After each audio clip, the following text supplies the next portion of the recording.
독일이 통일되기 전에 베를린 장벽은 분단의 현실을 나타내는 상징이었습니다. 우리가 보면 하늘의 구름은 동서가 없이 자유롭게 이쪽과 저쪽을 넘나드는데, 땅에 사는 사람들은 높은 장벽을 세워놓고 서로 오가지 못했습니다. 많은 사람들이 그 장벽을 넘으려다가 목숨을 잃었습니다. 베를린 장벽은 콘크리트로 만들어진 벽에 지나지 않았지만 그것은 사람들을 갈라놓는 이념의 장벽이기도 했습니다. 사람과 사람이 서로를 적대시하고 증오하도록 만드는 그러한 장벽이기도 했습니다. 그렇지만 우리가 보듯이 장벽이 무너지고 지금은 자유롭게 사람들이 오고 갈 수 있게 되었습니다.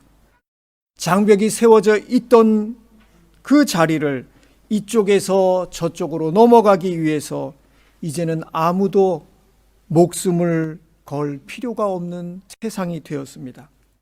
막힌 담이 무너졌고 사람들이 서로 적대시하며 증오하던 마음의 장벽도 그렇게 사라졌습니다. 오늘 본문은 사람과 사람을 가로막고 있던 막힌 담에 대해서 말합니다. 그 하나는 사람과 사람을 나누는 담이고 다른 하나는 하나님과 사람 사이에 놓여 있는 담입니다. 예수 그리스도께서 이 장벽을 허무시고 그분 안에서 새로운 인간을 지어내셨다고 하는 것을 바울 사도는 뜨거운 마음을 가지고 전하고 있습니다. 우리는 지난 시간들을 통하여 복음의 빛에 드러난 인간의 상태가 어떤지 확인했습니다. 이제 오늘 본문을 통해서 사도 바울은 그리스도 밖에 있었을 때 그때의 삶이라고 하는 것이 무엇을 상실한 삶이었는지 전해줍니다. 우리는 이제 모두 예수 그리스도 안에서 하나님의 백성이 되었지만 오늘 본문을 통해서 그리스도 밖에 있는 삶이 어떤 것인지 다시 한번 저희들이 확인하기를 원하고, 그리고 예수 그리스도 안에서 이제는 우리가 어떤 존재가 되었는지를 다시 한번 확인하고 소중히 간직되는 시간을 가지려고 합니다. 그러면 그리스도 없는 이전의 삶, 예수 그리스도 밖에 있는 삶은 어떤 것입니까? 이전의 삶이 가질 수밖에 없는 그 상실이 무엇인지 바울 사도는 본문을 통해서 크게 세 가지로 말합니다. 그 첫째는 그리스도와 아무 상관이 없었다고 하는 것입니다. 그리스도 밖에 있었을 때 우리는 예수 그리스도 안에서 허락된 모든 신령한 복에 대해서 아무런 상관이 없는 자들이었습니다. 에베소서 1장에서 우리는 이미 예수 그리스도 안에 있는 신령한 복들이 얼마나 놀랍고 풍성한지 확인했습니다. 그러한 모든 복에 대해서 우리는 아무런 상관이 없는 자들이었습니다. 둘째, 우리는 약속의 언약들과는 무관한 인생들이었습니다. 하나님께서 그분의 백성들에게 하신 모든 언약의 말씀들이 우리에게는 전혀 해당 사항이 없는 것들이었습니다. 내가 너와 함께 하리라. 나는 너의 하나님이 되고 내가 너를 구원하리라. 내가 너를 굳세게 하리라. 너를 열방의 빛이 되게 하리라. 하나님께서 그 백성에게 주신 모든 약속과 언약의 대상에 우리는 속해 있지 않았습니다. 셋째, 우리는 세상에서 아무 소망이 없이 하나님도 없이 살았다고 하는 것입니다. 그리스도 없는 삶은 하나님에 대한 참된 지식을 갖지 못했고 하나님과 인격적인 교제를 누릴 수도 없었고 하나님과 동행할 수도 없었습니다. 인간은 죄 때문에 하나님에게서 멀리 떨어져 있었습니다. 복과 생명의 근원이 되시는 하나님과 단절되어 있는 삶이요, 하나님께 나아갈 수 없는 삶이었습니다. 그리고 하나님의 백성으로부터도 멀리 떨어져 있었습니다. 구약 성경을 보면 하나님께서 한 백성을 부르시고 택하셔서 그들을 거룩한 주의 백성으로 삼으셨습니다. 그렇게 택함을 받은 백성이 당시 세상을 휘두르는 제국의 권력을 가진 백성들이 아니었습니다. 힘도 없고 땅도 없고 애굽 땅에서 온갖 멸시와 천대를 받으며 살던 이스라엘입니다. 하나님은 세상에서 가장 힘없고 연약한 자들을 택하셔서 그분의 백성으로 삼으시고 그들에게 제사장 나라의 소명을 주셨습니다. 하나님은 그리고 그들로 하여금 열방의 빛이 되기를 원하셨습니다. 그러나 우리가 구약 성서를 통해서 확인하듯이 이스라엘은 자신의 소명을 잊어버리고 하나님께서 맡기신 소명을 오직 자기 자신들만을 위한 배타적인 특권으로 만들어 버렸습니다. 그것은 유대인의 성전 건축에도 그대로 반영되어 있습니다.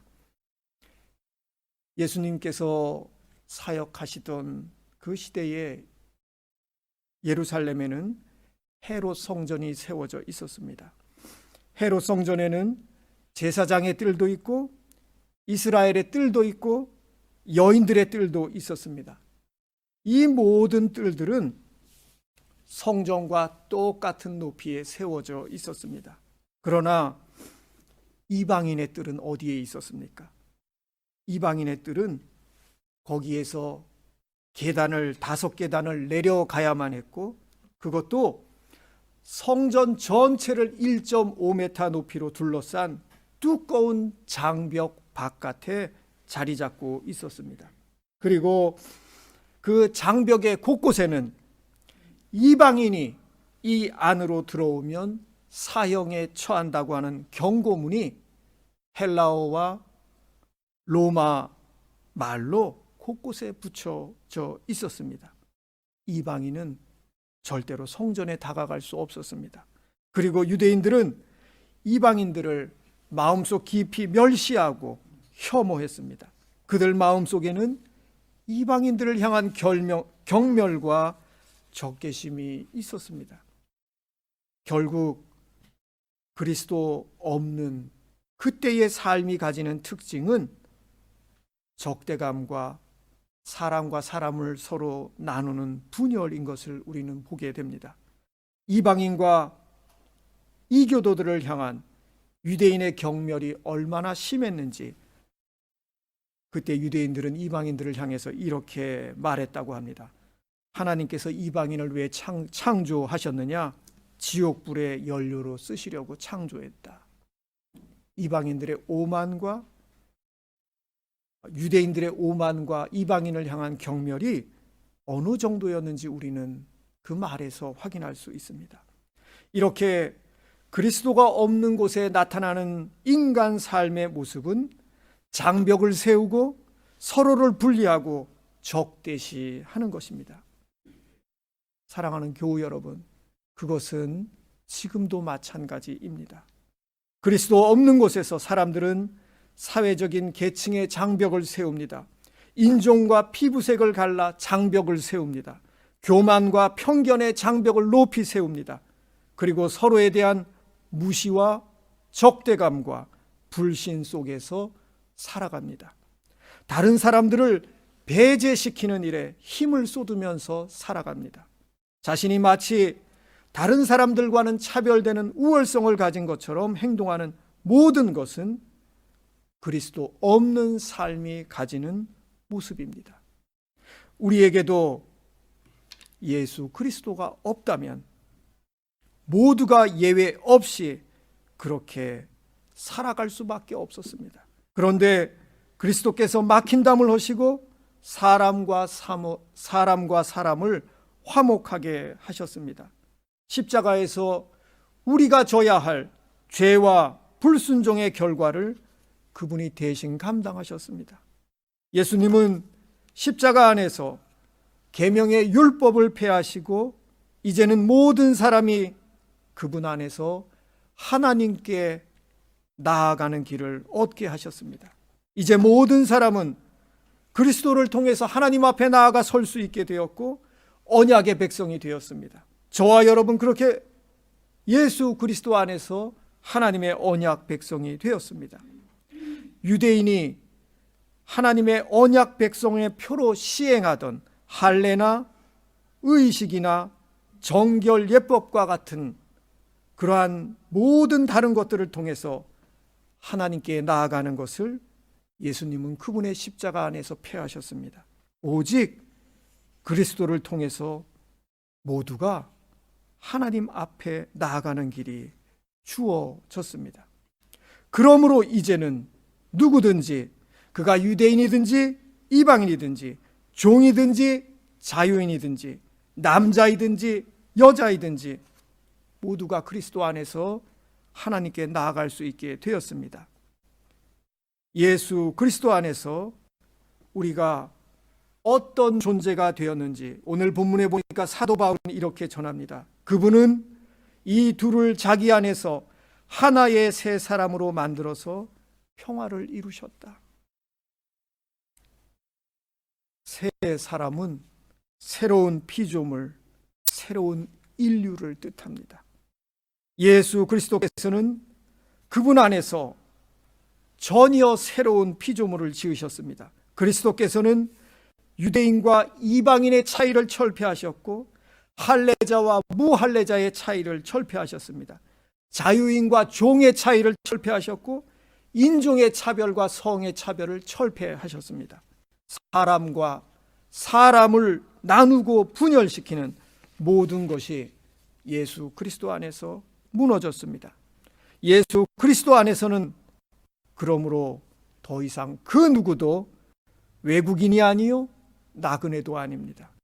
예수 그리스도 안에서 모든 사람은 하나님의 가족이요 하나님의 자녀가 되었습니다. 그리스도인의 삶의 뿌리는 바로 여기에 있습니다. 예수 그리스도께서 이루신 새 사람됨에 그리스도인의 정체성과 뿌리가 있습니다. 그래서 그리스도인의 삶은 경계를 넘나드는 삶일 수밖에 없습니다.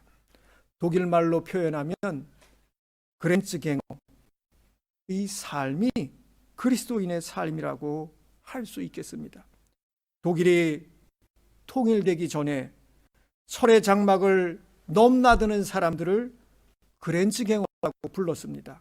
그들은 동서의 냉전과 긴장을 완화시키기 위해서 애쓰던 그리스도인들이요, 목사들이요, 신학자들이요, 성도들이었습니다. 사람들은 그들을 향해서 그렌츠갱어라고 불렀습니다. 동과 서의 냉정과 긴장을 완화하기 위해서 애쓰던 그들은 물론 감시의 대상이 되기도 했습니다. 하지만 그들은 사람이 갈라놓은 이념의 장벽을 넘어서 그리스도 안에서 우리에게 허락된 화해와 평화를 위해서 일했습니다. 오늘 여신도에 헌신 예배로 드리는데 저는 우리 düsseldorf 한인교회 여신도의 모든 성도들이 그렌츠갱어의 삶이 되기를 원합니다. 그리스도인의 삶의 뿌리가 깊이 내려 있는 그곳, 사람과 사람을 나누는 장벽과 차별이 있는 그 모든 곳을 넘나드는 그렌츠갱어들이 되시기를 축원합니다. 21세기가 된 지금도 여전히 세계 곳곳에서는 장벽과 차별의 담이 세워져 있습니다. 다른 사람에 대해서 그가 문화가 다르다는 이유로, 성별이 다르다는 이유로, 피부색이 다르다는 이유로, 경제적인 약자라는 이유로 수많은 편견의 장벽들이 세워져 있습니다.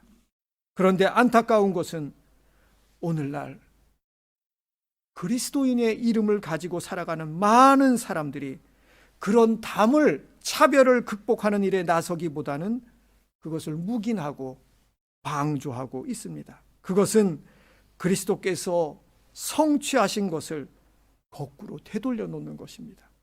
예수 그리스도 안에서 새롭게 지음받은 그리스도인이라면 사람을 차별하고 사람을 나누는 일을 그것을 정당화하는 일들을 반대해야 합니다. 타인에 대한 적대감과 불신을 만들어내고 정당화하는 모든 것에 맞서야 합니다. 믿음을 지킨다고 하는 이유를 내세워서 사람을 차별하고 사람을 착취하는 그 모든 것에 우리 그리스도인들은 반대하고 나서야 할 것입니다. 예수 그리스도 안에서 새롭게 지음받은 그리스도인은 복음적인 교회를 이루어야 할 사명과 책임이 있습니다. 그리스도인이라면 예수 그리스도를 통해서 열린 새로운 세상을 향한 비전과 화평의 복음에 증인되기를 멈추지 말아야 할 것입니다. 그러나 무엇보다 예수 그리스도 안에서 우리에게 나타난 가장 근본적인 변화가 있는데, 그것은 하나님과 우리를 화해시키셨다고 하는 사실입니다. 예수 그리스도께서는 십자가를 지심으로 허물과 죄로 인해 하나님에게서 멀리 떨어져 있는 우리들이 하나님께 나아갈 수 있게 하셨습니다. 그리스도 안에서 우리는 이전과는 완전히 다른 존재가 되었습니다. 그리스도 밖에 있던 뿌리 없는 삶에서 옮겨져서 성도요 하나님 나라의 시민이 되었습니다. 그리스도 안에서 하나님의 권속, 하나님의 가족이 되었습니다. 머릿돌이신 그리스도 안에서 하나님이 거하실 처소인 성전의 한 부분이 되었습니다. 예수 그리스도 안에서 이루 말로 다 할 수 없는 놀라운 변화가 우리에게 일어났습니다. 그러므로 이제는 그리스도 없는 삶을 생각할 수 없습니다. 시인 이혜인 수녀님은 그리스도 없는 삶은 상상할 수 없음을 이렇게 시로 지었습니다. 하늘에도 연못이 있네 소리치다 깨어난 아침, 창문을 열고 다시 올려다본 하늘, 꿈에 본 하늘이 하도 반가워 나는 그만 그 하늘에 빠지고 말았네. 내 몸에 내 혼에 푸른 물이 깊이 들어 이제 다른 옷은 입을 수가 없네. 예수 그리스도 안에서 성도요 하나님 나라의 시민이요 하나님의 가족이 된 저와 여러분 모두 막힌 담을 헐고 새 사람을 지어 화평하게 하시는 그리스도의 복음에 더욱 굳게 뿌리 내리게 되시기를 주님의 이름으로 간절히 축원합니다.